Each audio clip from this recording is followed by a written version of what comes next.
Hey, what's going on, guys? This is Mike Kollin at MikeKollin.com, your mad scientist. I have a treat for you today. Hold on to your pants.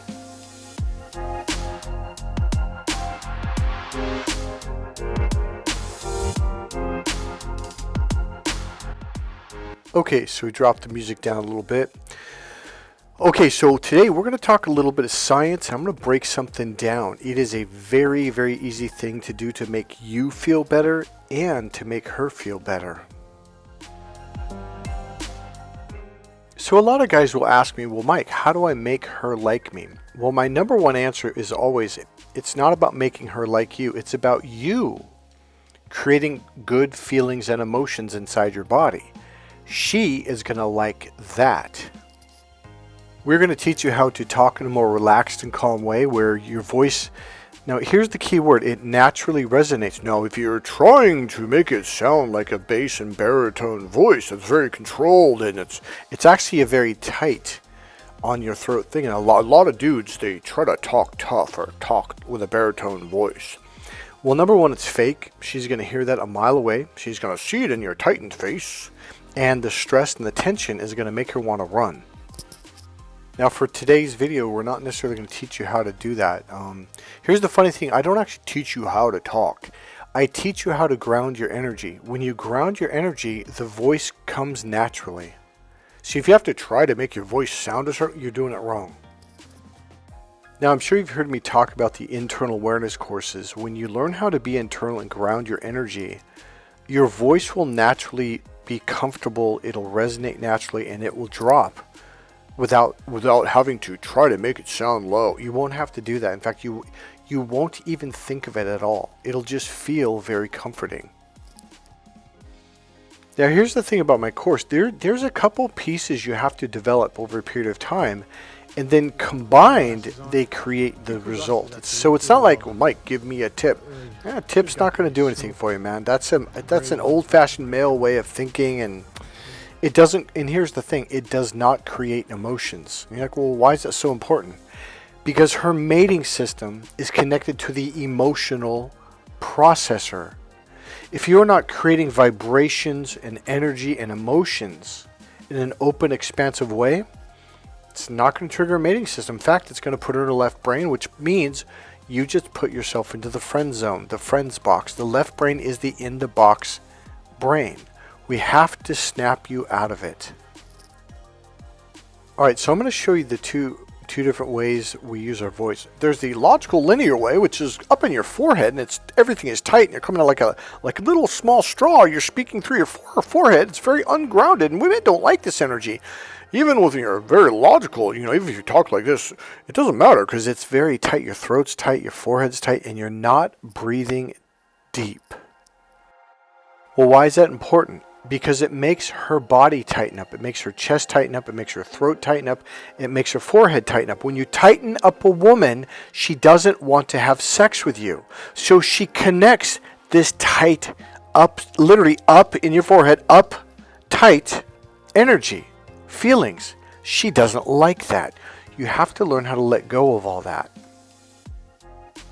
Okay, so let's get to the mad scientist part. So I'm not going to teach you the first part because that is a conditioning course. I got to walk you. It takes time, okay? But you have the idea of it. So you're going to combine that with what I'm going to teach you right now. We'll call this part 2.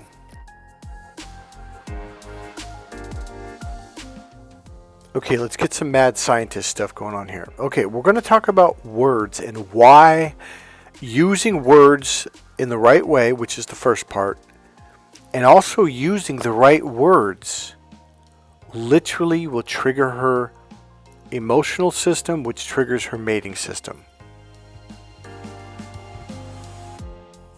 Now here's the really cool thing about this. You don't have to be sexual, you don't have to be weird, you don't have to try to turn her on. All you have to do is communicate in a more open and relaxed way. Now, let's talk about why words are so powerful. So a lot of guys are like, well, how do I make her like me? Well, number one, it really is about you liking you and creating amazing emotions and feelings and energy inside you. See, emotions and words are vibrations. I mean, literal, I'm talking Western science and we're talking physics, okay? We're talking molecules and atoms and electrons. When you can get your energy to vibrate in a certain way, women are going to want to touch you. They're going to want to hug you. They're going to want to be with you. Number two, okay, let's get to the second part about her nervous system. All right, let's call this part 3. Okay, so part 3A, let's talk about the emotional nervous system. Now, if you don't already know it, we have 2 sets of nerves that go throughout our entire body. You've got the left brain, the foveal system. You've got the right brain set of nerves, the so the left brain is the linear. See, depending on what kind of doctor, whether you're talking to a neurologist, an ophthalmologist, and I forgot the third one, it's drawing my blank right now. But you can call it the linear system or the non-linear system. So the left brain is the logical linear system, the right brain is the non-linear, meaning it doesn't go in a line. So linear means it goes in a line, straight line, okay? The right brain is the circular expansive processor, okay? So the right brain is the peripheral system, the left brain is the foveal system, like you're looking down a tube. Okay, so next we're going to call this, in part 3, this will be part B. I've said it a million times, I'll say it one more time. Her mating system is a nerve that curves off to the right brain's emotional communication center. In other words are processed through the emotional processor. So when words go through this emotional filter, what do you think? Sorry, I had to cough. What do you think those words become? So words, body language, etc., the world is getting filtered through the right brain's emotional filter. So once they get through that, what do they become on the other side? They become emotions. They become emotions and feelings.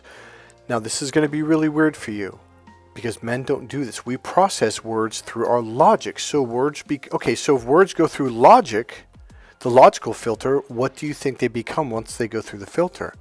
They become logical experiences. They're logical. So what you're feeling or sensing is logic, which really means you're not feeling anything. Now this is where a lot of men get really frustrated with women. Like, God, why are women so emotional? Because they process everything through the emotional processor. They're literally, now listen closely, they're literally feeling everything you're saying. Write this down. In order for a woman to understand you, she has to have an emotional experience, feeling of what you're saying. If she can't feel what you're saying, she won't understand you. So when you come home from Hawaii and say, man, I had a great vacation, it was awesome, great and awesome, there's no feeling there. There's no 5 senses. Now listen closely. The right brain is the 5 senses processor. See, hear, feel, smell, and taste. Everything gets processed, and or another word for that is filtered through the 5 senses, which comes out to be emotions and feelings and experiences.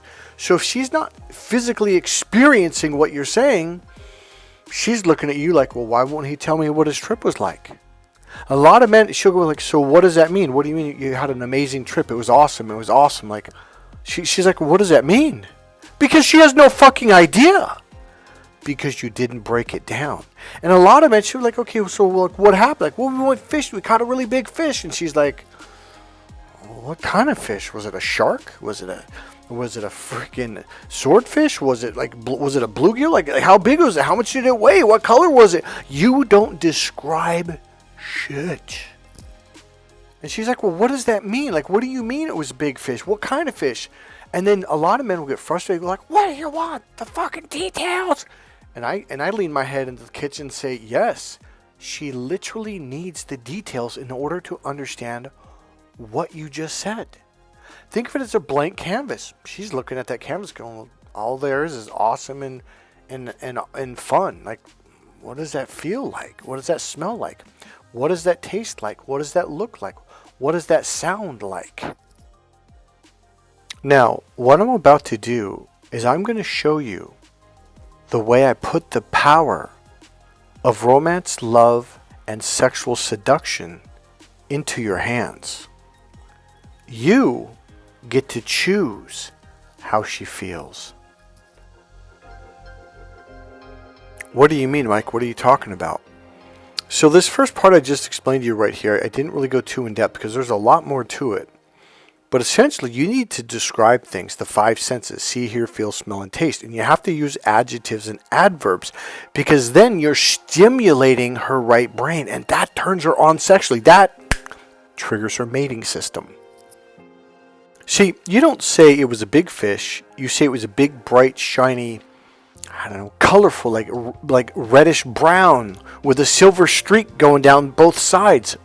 Big fish. Describe. You describe using adjectives and adverbs.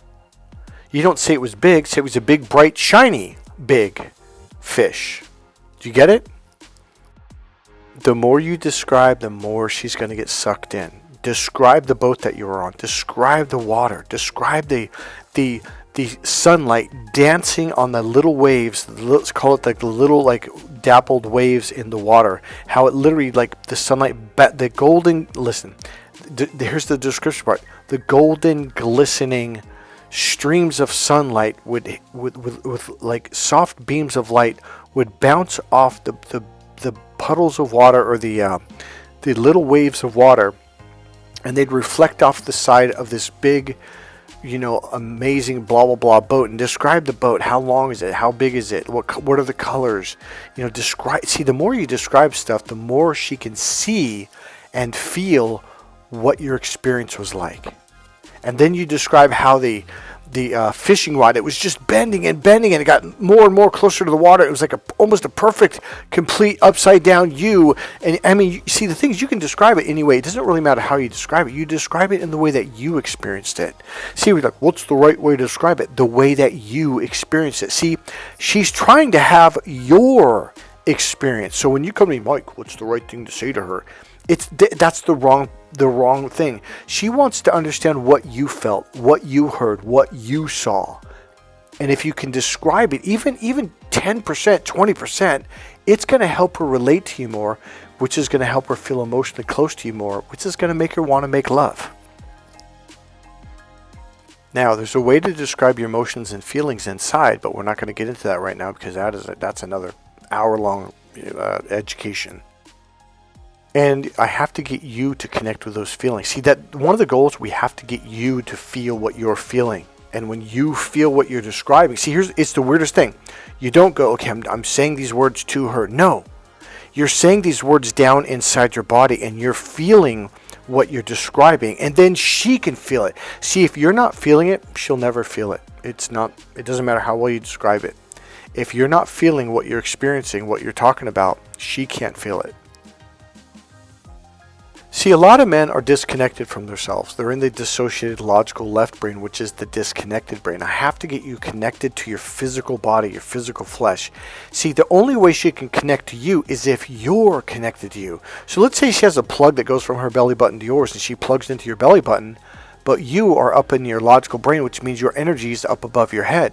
She can't connect with you. She can't connect with your emotions and feelings, who you really are. By the way, your logical brain is not who you are. That's just your thinking brain.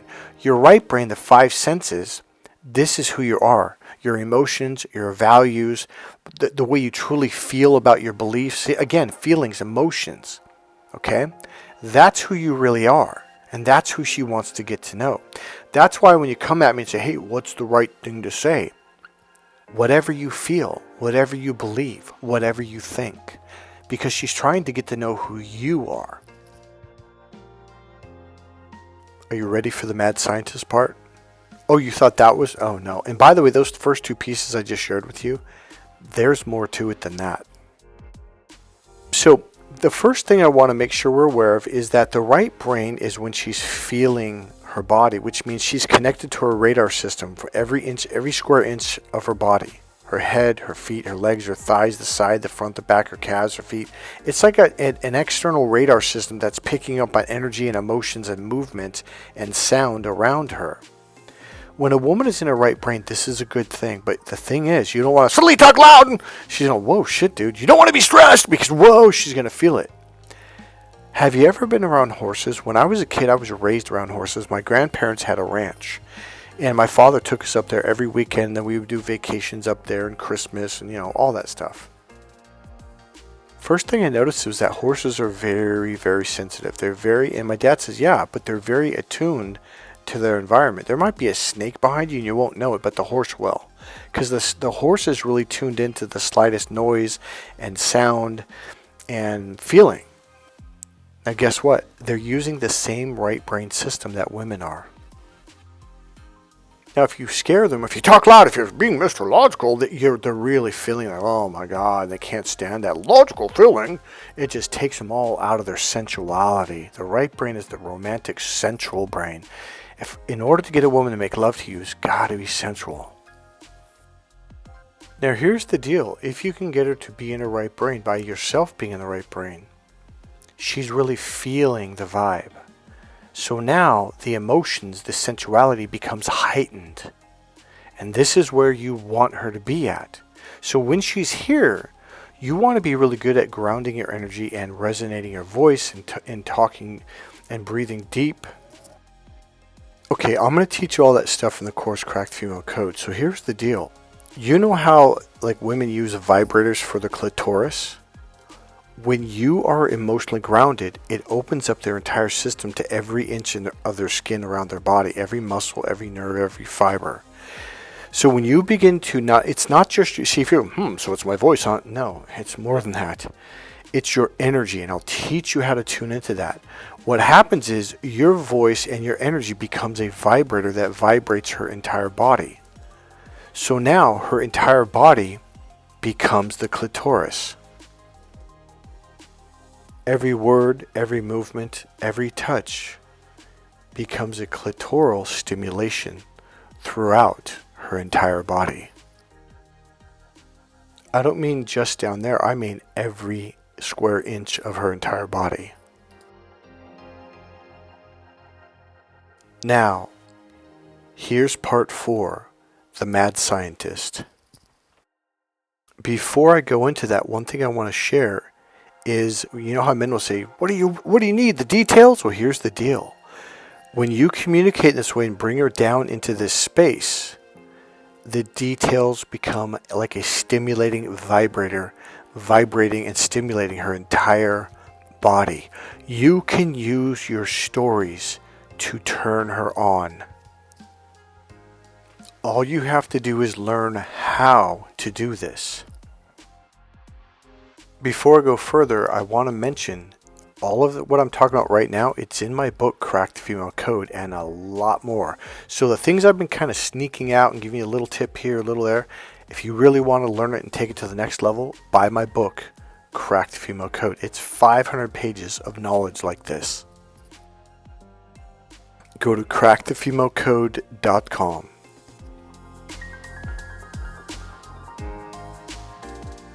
Science! Okay, now we're going to get into the mad science part of it.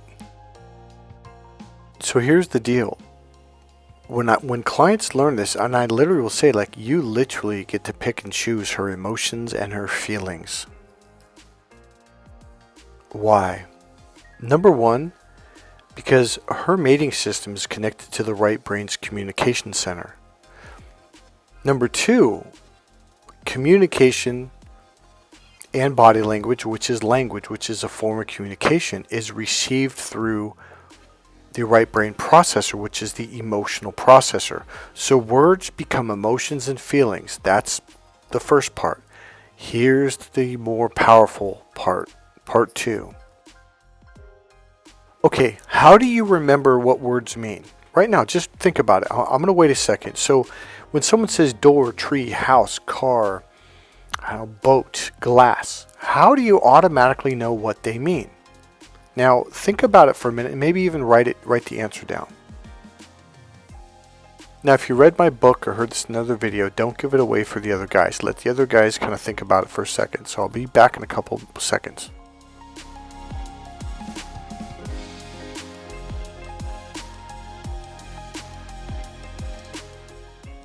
Okay, so here's my question. Do you have a computer hard drive in your brain? Do you have memory cards? Do you have copper and wire and, you know what I mean, like a processor that spins in a circle inside your brain somewhere? How do you remember what words mean automatically? How is this possible? Now, back in the 90s, there was a study done in Japan by a scientist. I can't remember his name right now, but what he did was he took some water and he would take a piece of paper and write on one, he wrote love, another one it was happy or happiness, another thing it was peace, and then joy. And then another one he wrote hate. So here's what happened. He let it, I don't know if it was 72 hours or a week, but a certain amount of time he let go by. And then what he would do, he would take a drop of water out of, say, the love, and he'd put it on a glass slides, and then he'd put it underneath the microscope, and it was this beautiful crystal. So that it crystallized into these beautiful snowflake patterns that were just beautiful. And then he took happiness, and then joy, and then whatever, and he put them under. And now here's the deal. The shapes of the snowflake patterns were different from each other. So happiness, love, joy, they were just beautiful patterns. And then when he took the one hate and he put a drop underneath in between two glass slides and then put that underneath the microscope, it was corroded. It was ugly. It looked horrible. So this is the point he was trying to make, is like, look, words affect our DNA. They affect our cells. They affect our emotions. They physically affect our body. That's why it's important to begin to use good words, because it'll make you healthier, happier, and more prosperous. I used to suffer from anxiety my entire life. I did medication. I meditated for years. I did acupuncture, acupressure. I did every kind of healing modality you could think of. It's the whole reason why I got into neurolinguistic programming and hypnosis, etc., etc. I did everything. I went to the best acupuncturist in the world, Dr. Chen in San Francisco from Shanghai, China. Man, did it mellow you out. But it only lasted for about 2.5 days, and then the anxiety would come rushing back. And so I went to this guy for like 9 weeks, and then I went once a week for months. It worked, but it didn't really work. It worked, but here's what really, really worked. So the anxiety kept coming back, and one night it was so bad. Now, I used to have to lay down 2 towels because I would sweat so much. I'd lose about 3, 4, sometimes 5 pounds in water overnight. Like literally, I used to sweat tremendously from the anxiety. So here's what I did one night. I was so mad. I was so upset. I prayed to God, like, why, God, please? Why does this keep happening? And then I thought, well, what's one of the problems when you learn NLP? You don't really use it on yourself. So, okay, well, this is a time to like try something. So I thought, well, like, what can I do? And I remember that study from the crystals and the water, and the scientist in Japan. He did that test and put words on each glass. He would tape the words onto each glass. I don't know if I said that. And so I just thought, well, what's a better state? And I thought, well, love and peace. And I thought, well, I'm just going to say the words. But now I wasn't talking calm. I was like, what am I going to do? Oh, no. And so I'm like, love, peace. And I kept saying, I remember thinking like, this ain't going to fucking help. But I just kept saying, what do I got to lose? So I don't remember if it was 12 minutes or 20 minutes. But all I remember was I woke up the next morning completely peaceful, like a baby. Now, let me tell you something. This is the first time I'd ever slept peacefully like this. I mean, I slept so deep, I don't even remember falling asleep. Now, the first time it happened, I thought maybe that was just a coincidence or maybe luck. And then, of course, a couple nights later, I had anxiety super bad, and I was like, I'll just give it a try, And I did love, peace, over and over. And next thing you know, the deepest sleep, I'm waking up going, man, I slept like a baby. I'm like, man, this stuff works. So here's my point. To answer your question, or answer my question, how do you remember words? Words are biochemically encoded. So whenever you hear a word, read a word, or say a word, those chemicals are released into your system.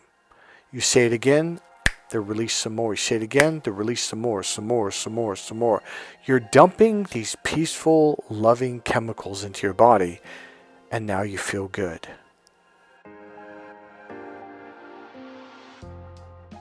So guess what? If you begin using better words in your sentences when you talk to women, They're going to feel them, because women really feel words because they're processing them through the right brain, and you're releasing those chemicals into their system.